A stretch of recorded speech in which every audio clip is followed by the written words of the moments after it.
Okay, so a bunch of people were asking me about my writing process for when I write some of this stuff.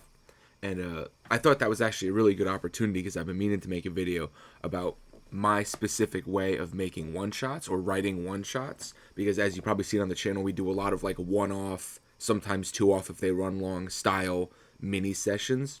Just if scheduling is unavailable, which happens when you have 6 people, 7 technically. And so I figured I had to write another one. So I figured let's do a breakdown of like how I do writing for one shots and some tips and tricks that I use for maybe making it easier if you or someone you know is considering writing a one shot or attempting to write a one shot for an upcoming session that they need either a filler session or someone wants to try out DMing for the first time and they don't want to commit to like a giant, Icewind Dale style campaign. So this is kind of how I do my framework. So I just open up a general Microsoft Word document. It's all I use.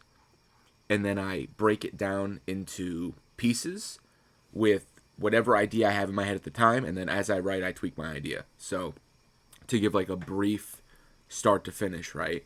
The first thing you want to do, if you know what you're writing, is make a title, right?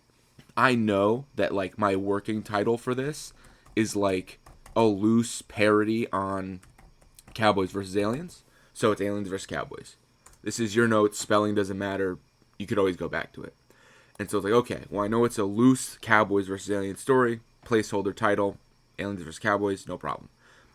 First thing I write for me is a breakdown of what the one shot is going to entail and the background of the one shot that I could go back to if ever I need like more hints or more reminding of as I'm writing later in the session or later in the writing session. This will never get read to players. This is never going to get shown to players. This is specifically for your reference. So I know for a fact, right, that this is going to be a 4-player.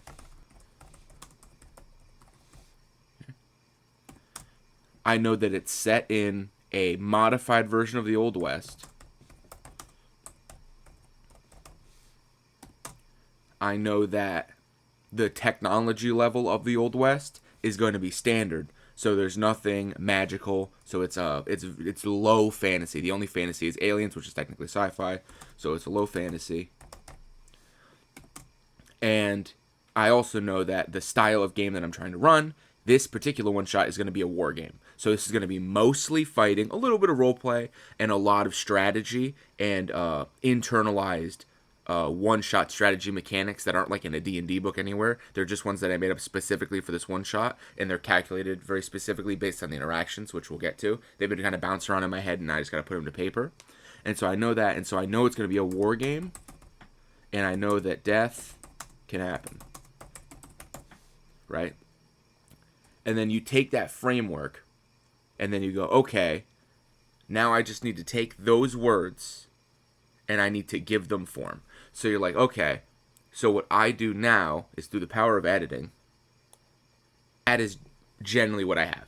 So it's an adventure that focuses on 3 players. You're playing as cowboys in Opus Terra's version of the Old West. It's a non-canon story, and they're attempting to defend their hometown from an alien invasion. Think Cowboys vs. Aliens, the movie, but I changed a bunch of it, and it's not as bad. It's a mostly peaceful town, Old West style town. The invasion comes without warning. The town is in disarray. That's why it's a war game. Everyone's caught off guard. There's no time for prep. You're just fighting now, fight or die.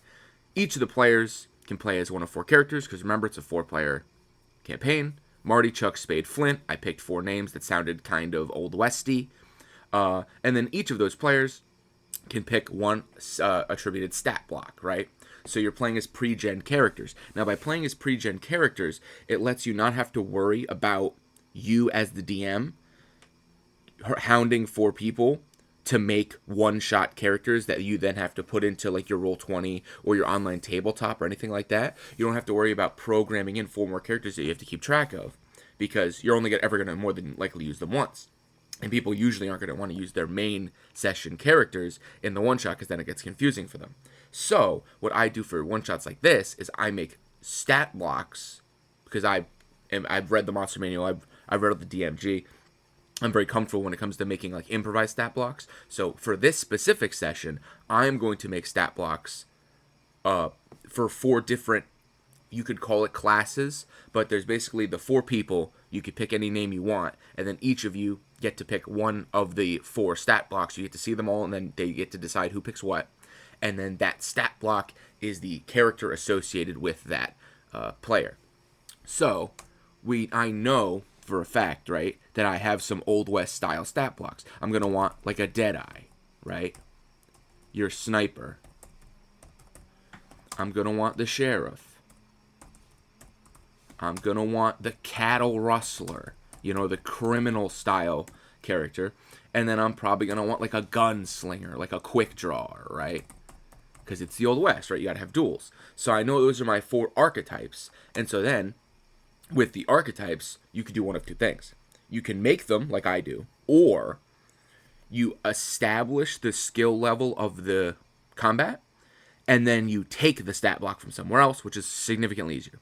For instance, if you were to take this campaign, I am fairly certain the fighting will, if it goes the way it goes in my head, work out to like a CR5, CR6 level encounter with a break in the middle, and then probably what elevates to probably a CR6 or CR7 encounter.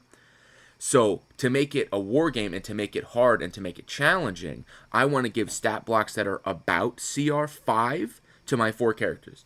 That makes a fight, 4 CR5 characters against a one CR5 monster is a moderately difficult encounter.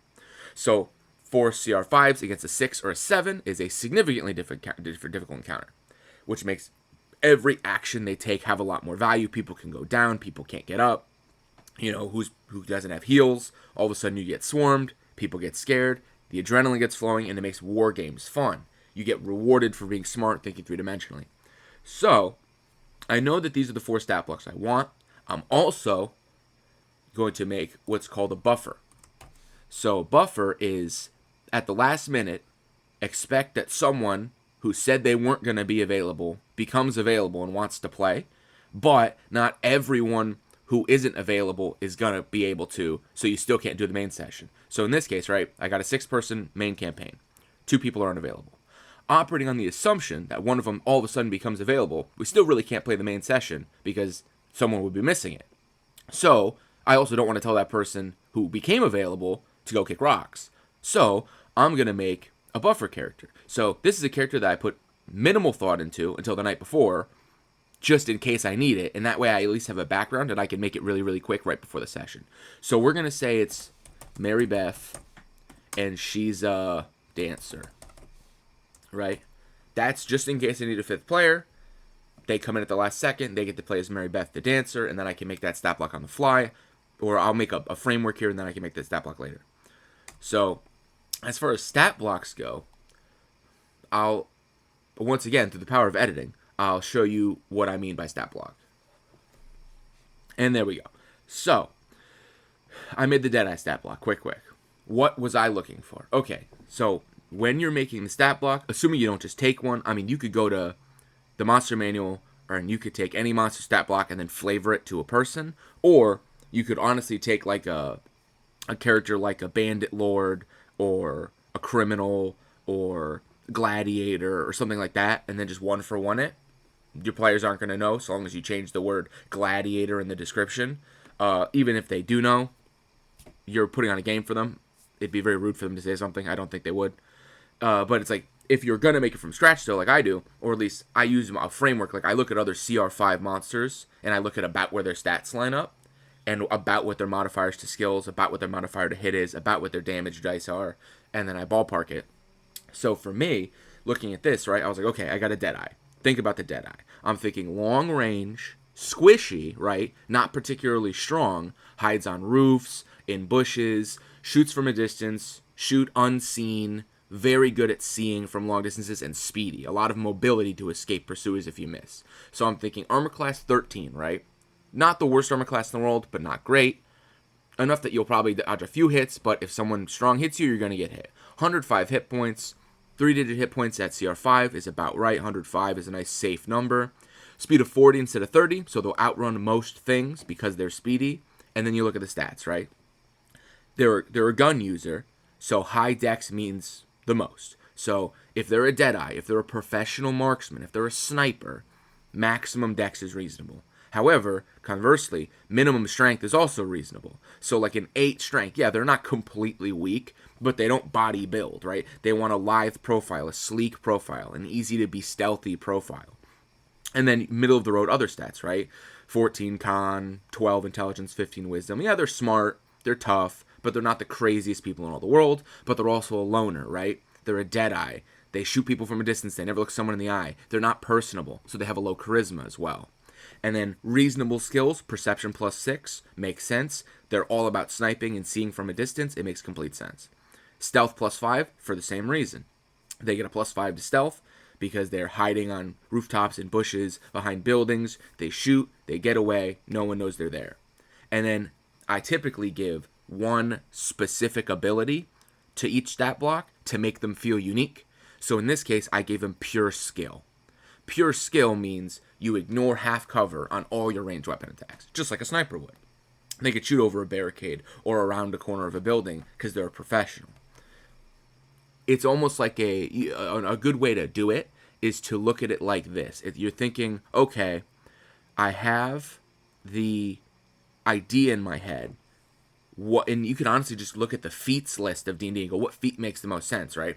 Like if you're thinking this, like the sharpshooter feat, it's like, oh, double range, ignore half cover, ignore reloading property. I'm not really doing reloading because this is a low tech kind of one shot, so like I'm not going to be like, oh, every other turn you got to reload and it just bogs everything down. We're just assuming that you're all professional gunmen, you could reload on the fly because it's cowboys, everyone's quick-handed, it makes sense. So I ignore all that, but I keep the half cover for ranged weapon attacks, right? And that way it's still adds some manner of flavor to specifically the character. And then you go, okay, well now I need attacks for this character, right? I can't just say gun and then nothing else. So I gave him 3 actions, one of which is a special ability, a recharge ability, kind of like a dragon's breath, and then a bonus action. So his baseline attack, downtown, right? They all have fun names. Downtown, range weapon attack plus 8 to hit, range 100 at regular, 240 at disadvantage. So extremely long range, getting up there with longbow. For extremely long range, for 3d10 plus 5 piercing, which is a ton of damage. But it makes sense. He's a sniper. He hits once and he hits hard. And then Gravedigger, plus 7 with less range, 60-150. So it's harder to hit, and you got to get closer, which is riskier for you. However, when you hit something, they've got to make a strength save, or they get knocked over. They get knocked prone. So it's risk-reward. And then his special ability, Called Shot, is plus 8 to hit, 60-100, 1 target. However, instead of shooting the target at its AC, you can call out a specific body part prior to rolling the dice.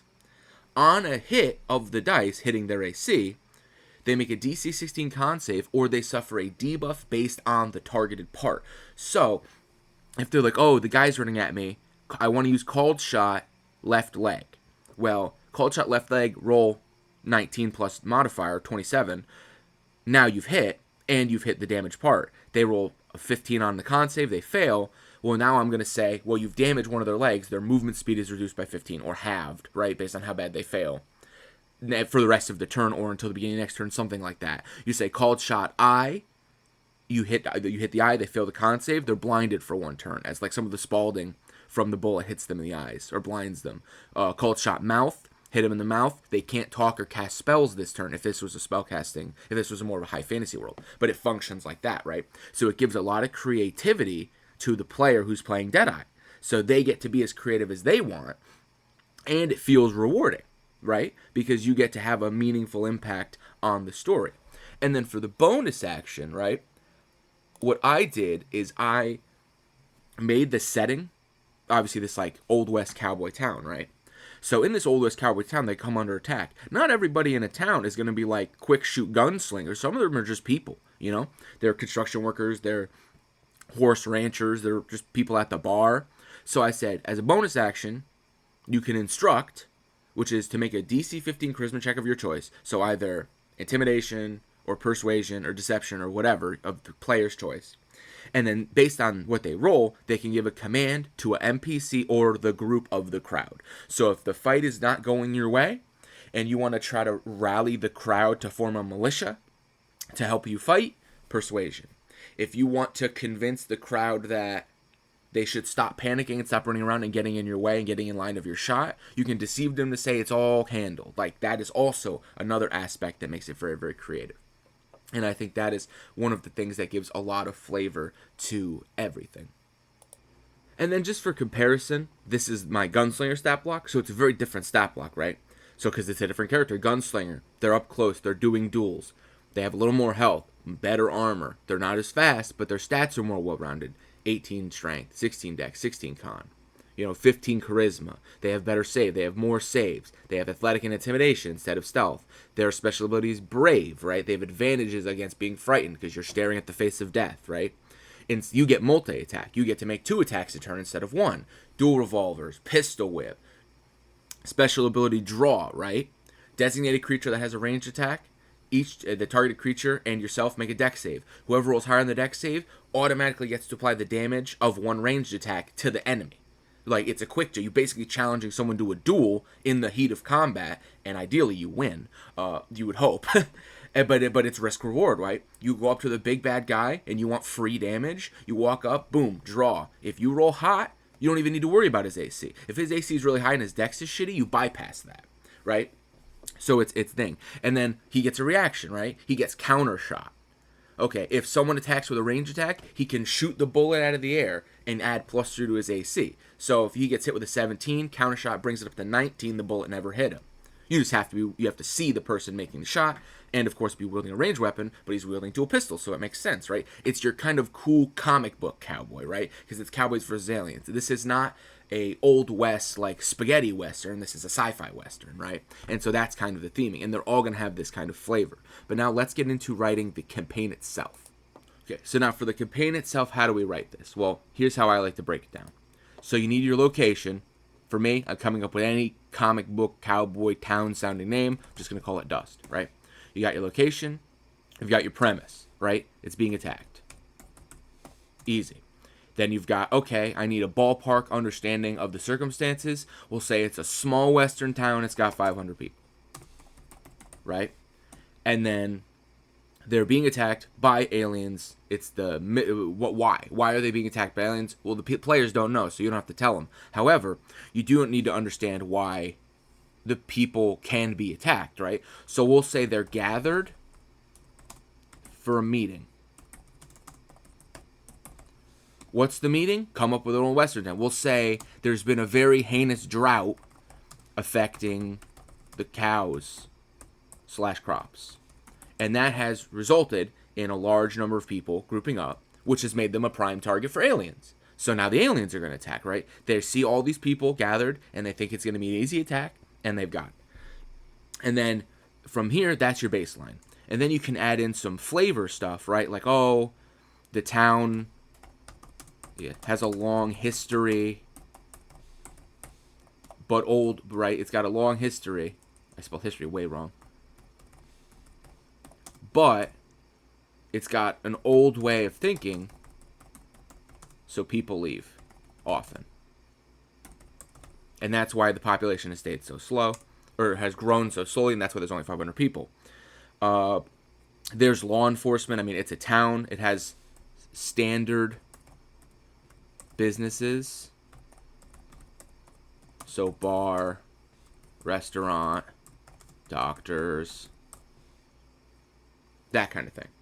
And so then you take that, and then you basically just take all that, and then you just put it into a sentence. So for what I'll do is I'll say, so Dust attacked 500, gathered for a meeting, drought affected cow scraps. Okay, here then for that, you flavor it like this. Okay, so I've taken the flavor and I kind of condensed it and I gave it something like this. The town of Dust has a long and storied history. Hundreds of years of farming, ranching, mining, and all sorts of land living.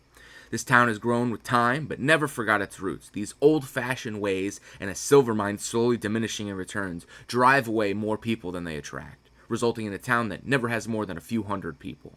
One day, after a particularly dry season, the town comes together to discuss the issue of drying up wells and lake beds and its effect on the crops, right? Very simple introductory thing. You'll read this at the beginning of the session to your players. This is where they will start, and this puts them in the mindset of, okay, I'm a member of Dust, my name is Marty or Ray or whatever, and I'm at this meeting. Why am I at this meeting? It's because I decided to stick in this old style town. I like living here, but there's been a dry season. I'm going to have a meeting. Why is there a meeting, right? And then that's when you add in the flavor for the aliens, because you establish what the players need to know first, right? Then you bring in the extra. So, and then you can allude to it without going too particularly crazy. So you kind of just soft prep it in, right? And you're like, okay, you read that off. While everyone was preparing for a boring meeting in town, they weren't prepared for nightmares made flesh coming falling out of the sky. Now, as the world appears to be ending and hell falls from the heavens, only 4 locals can stand up and save everyone. That's your call to action, right? That's your inspiration. Then, that is what it instigates the players. They now have this attachment to the town. They know why they're here. They know what they were doing. They know everyone's in town, and they're all caught off guard, and everyone's going to die except for them, the 4 or 5 heroes, depending on if you get that buffer. And then they are the ones who's got to save everything. And then that's when I do my direct read-in, right? I always do a direct read-in, which in this case, it'll be something like, oh, Marty, Chuck, Spade, Flint, you find yourself blank, or you find yourself located here. XYZ is happening to you, ABC is happening to the townsfolk, and then, like, what else is happening in the circumstance of it. Like, you try to describe this big climactic moment, you give them a lot of detail, and then you just shut up, right? And then you just shut up and you let them take in everything you said, and you go, time is of the essence, what do you do? And so, for this, it's usually like a 2-sentence, just like a quick, snappy 2-sentence of what do you do. So I have that one right here, and so I'll show it to you. And then for that, I usually write it something like this, right? Okay, Marty, Chuck, Spade, Flint, you find yourself in a crowd of screaming townsfolk. Monsters fly through the sky and fall to the ground, attacking, killing, and abducting people. The majority of the flying monsters take off towards the mountains, as the mob of creatures that pull themselves out of their own craters begin grabbing and carrying away anyone they can find. Anyone can get their tentacles around, and killing anyone they can. What do you do, right? So that's, now they're instigated. People they know in lore are dying and being abducted and probably also killed. They're being attacked. The town is getting destroyed. Monsters are falling out of the sky. What do you do? And then that's when you throw it to the players, and the players tell you. For this, I am going to have this lead from based on whatever they say. I know that there's going to be an encounter here, right? So then that's when I would write, like, oh, town square encounter. And then from here, it's just an encounter, right? You could take any encounter that you feel fits and go, okay, you know there's 4 CR5 characters. You could throw one big CR5 alien or CR6 alien at them. You could do what I do, which is a swarm. I'm not going to show you the encounter, obviously, because this is going to get played on the channel, and then you guys can watch it and be big reveal. But you could do a swarm-style encounter where you go, oh, instead of throwing one big CR5 guy, and then if I get unlucky with my rolls, all of a sudden the campaign is over, or the one-shot's over in 2 rounds, I'm going to throw 20 Gribblies at you, right? 20 Gribblies and like a CR2 in the back. And I'm going to let the Gribblies wear you down, right? And they're going to use up all your resources and use up all your abilities and get your health low. And then I'll storm in with, not the strongest monster in the world, but something with enough health to take a couple hits. And all of a sudden now he's in your face. All he needed to do was distract you with the little runts. And now he's in your face. He's in within 5 feet. You all have guns. Now you're at disadvantage. Now you're rolling against fate to try to hit him before he can get his claws around you. And he's going to hit you a lot harder in melee than you're going to hit him. And all of a sudden there's your drama, right? Now, that's where you put the encounter. Typically, for me, just for sake of, like, in case my players ask specific things, I'll usually throw, like, a specific asterisk in case I forget, like, the lore of the encounter. So for me, I'll put, like, okay, in the town square, the fight will begin immediately. So they don't get a prep phase. The fight just happens if they decide to fight. The creatures can't speak or understand language. So there's no talking, right? You can't talk the aliens down. You can't ask them why. You can't do any of that. These are aliens from another world. They don't understand human language. They don't communicate. They're here for a reason. You don't know the reason, but they can't speak. And so I would tell my players if they ever attempted to speak, I go, hey, they can't talk. They don't look like they understand. You're wasting your time. That way they don't waste their actions. And then you give your flavor text. The town square is full of dozens and dozens of panicking townsfolk. Now that could factor in any creative way you want. So if one of your players is going to try to use like a stick of dynamite, that could be really effective. But then you're going to be like, hey, you're going to have to roll on the off chance that there's like the dynamite's blast radius hits one of the screaming people, right? Because they're running around, they don't know what's going on, they're trying to escape the aliens. So at that point, that's when you have to start using your bonus action abilities like instruct, right? You try to instruct, DC 15, get everyone into the church, right? If everyone's in the church, they can't get hit by the dynamite. So then you can use the dynamite. However, if everyone's in the church and the aliens find them in the church, everyone's in the church. So now you got to, now instead of fighting in the town square, now it turns into defend the church. So it's a very dynamic setup. And then that's just the encounter plays out. Either everyone dies, which happens in D&D, or they don't. And then you go a little, like I'll do like a little post encounter. So for this, it'll be post encounter. After the combat concludes, the survivors of the town come to church in the town. What do? How many survivors are left? So we know the town's population was 500, right? And then you're gonna roll a d100 to get a percentage. So 500 times that percentage is how many surviving you have plus 50. And so that way you don't accidentally roll like you don't roll like 0.01 and say, oh, there's 5 people left. Congratulations, the whole town is dead. It doesn't work like that. It's not fun that way if there's no one left to protect. So you're always going to have that 50 buffer. Theoretically speaking, there's a circumstance where like you somehow roll a 100 and then now there's 50 more people in the town than you thought there were.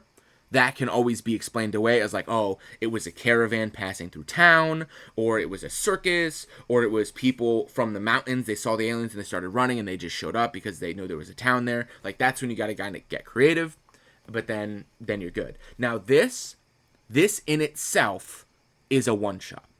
Based on how you set up the encounter and how you do your role play and how you do your post-encounter role play, this session is now written, right?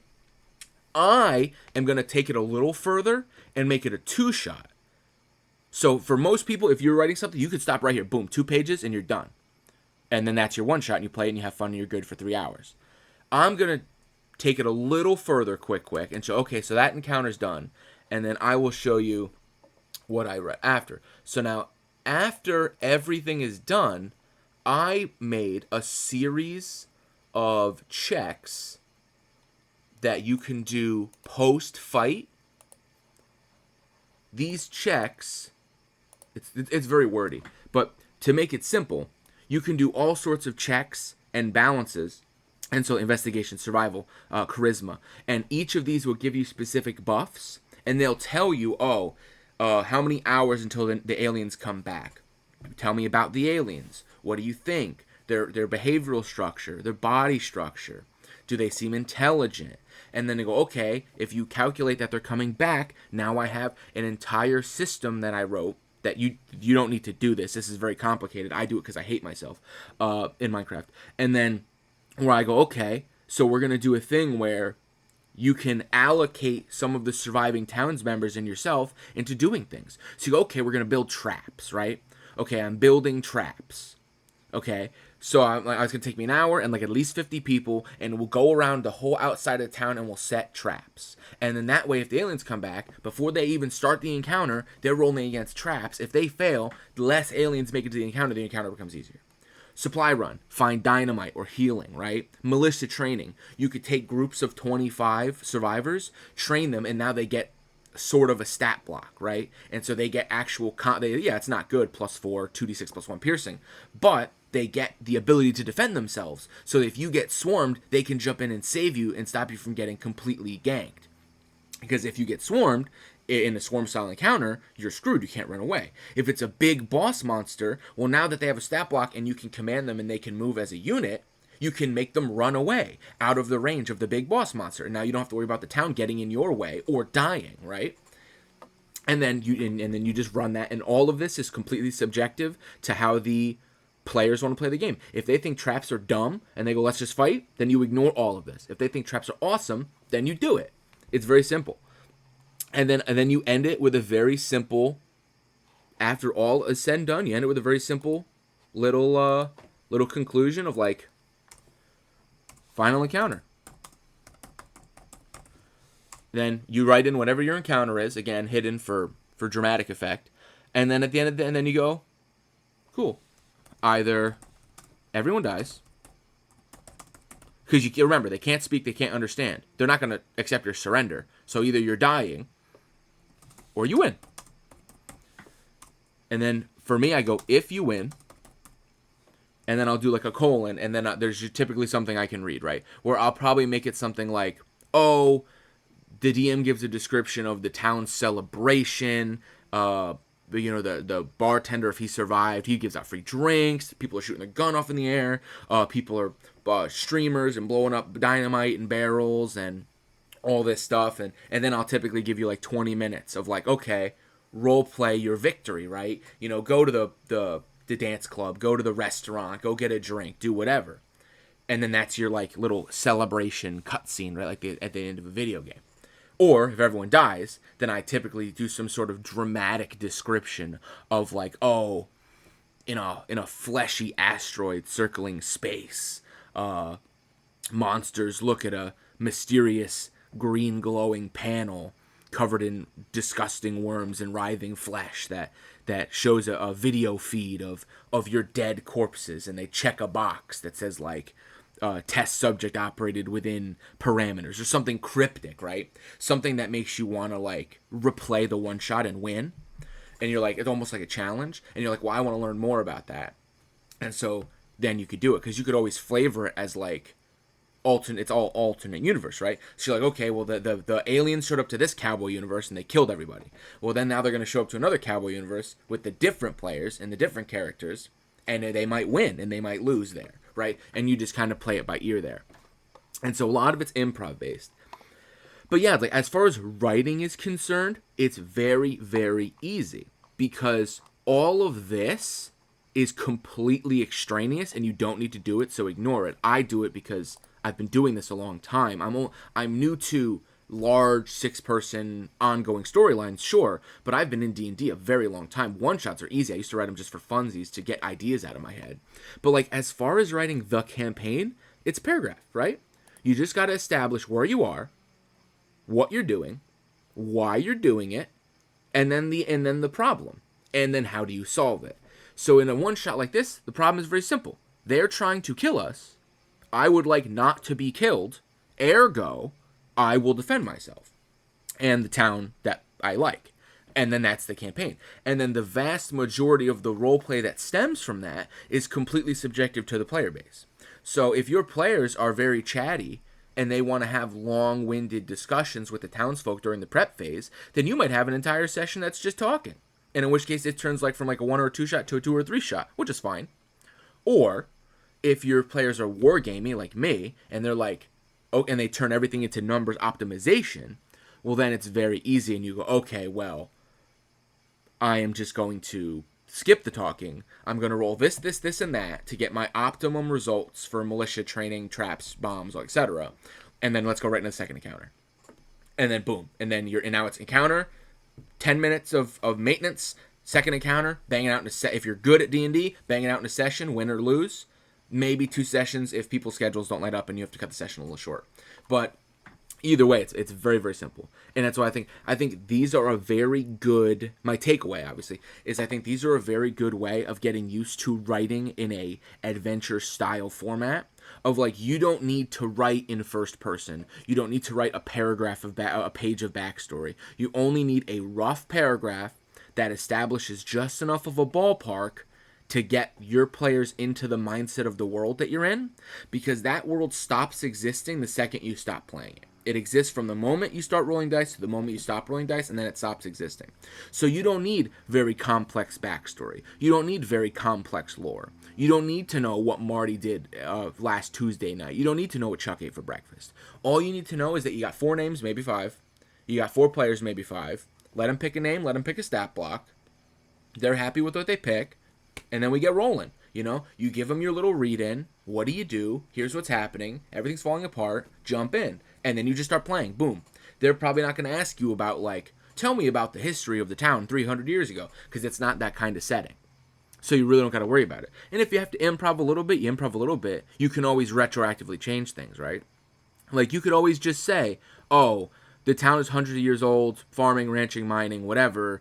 I said it was bigger. Well, yeah, it was bigger when the mine was better, but now the mine's all dried up, so everyone left. Boom. Problem solved. Like, what are they going to say? You're wrong? Like, no, you made the world. So it's very, very simple to write in this format. And I honestly suggest, even if you're not running one-shots, sometimes it's just fun to write these out, like to make stat blocks, to write these out, to write out the lore of it, the little one paragraph read in, and it just gives you kind of like, it like mentally trains you to understand like what fair numbers are, where the numbers sit, that kind of thing, because then just to have. Because then if ever the day comes that someone says, hey, do you want to run a one-shot or do you want to play a one-shot, you've got one on the back burner, you spend 10 minutes updating it if you have some better ideas, and then you're good. So this has definitely been, like, my writing process is, much like myself, is very all over the place, so I'm not the best teacher in the world, but this is certainly, like, an idea for how I write. If it's something that works for you, awesome. Thanks for sticking with me. If it's not, I totally get it. Like, you should have seen me in school. It's not good. It's erratic. But yeah, it's like, I do everything, like I said. I take what I need, I break it into 1 or 2 word segments of what I need, and then when I'm done with everything I need, I string it together with, like, flowery language, and I daisy chain the ideas together into a small paragraph, and then I move on. Because I'm the kind of person that if I start getting bogged down with writing, I'll write way too much. Like, this is already a 4-page document, and I haven't added the other 2 stat blocks, the 5th buffer stat block, any potential end cut scenes. Like, this could end up being a 10-page document for a 3-hour session, which is extraneous. But that's just the way I write my stuff. And it's because I have everything very spaced out. But that is more similar to notes for, like, the main campaign sessions of, like, I think all of the capital city and everything I have is like 10 pages in the main campaign, Novus Terra. So that's just kind of how I write things. You know, other DMs can fit all their stuff on cue cards, which, if that works for you, awesome, because they're more role play and improvisationally oriented, which is awesome, and I wish I could be. If you have any, like, questions, comments, concerns of, like, oh, I have this idea but I can't make it work, I have, what about this? Do you think this would be fair and balanced? Like, throw it in the comments. I read them all. I'll respond. That's no problem at all. I also love getting ideas. If you have ideas, honestly, if you have ideas for one-shots that you want to see, I like writing. I am not the most creative person in the world. I've used up a lot of my good ideas on the one-shots we've done so far. So if you have ideas for things that you might think are cool, drop them in the thing. I'll take a look at it. If you guys are ever interested in, like, the finished version of these, like, if you have a party and you want to run them, I don't mind. I'm not going to paywall them. Just ask, like, email me or say it in the comments, and maybe I'll put, like, a PDF or something, and I'll give you the finished version, and then you can plug and play with your friends if you wanted to, because every version will be different. So, yeah, ultimately that's what I have here, and then I'll clean this up a little bit. I'll make some changes before we run this. We'll probably run this at time of recording next Friday, and then I'll try to post it that Saturday, and then you guys can see if everyone died or if everyone, succeeded. Oh, spoiler alert. At least one person's probably going to die, because I love war games. My players are not familiar with war games, so this is baby's first war game, but, I make no guarantees. But that could be fun in itself. So, yeah, let me know, and until next time.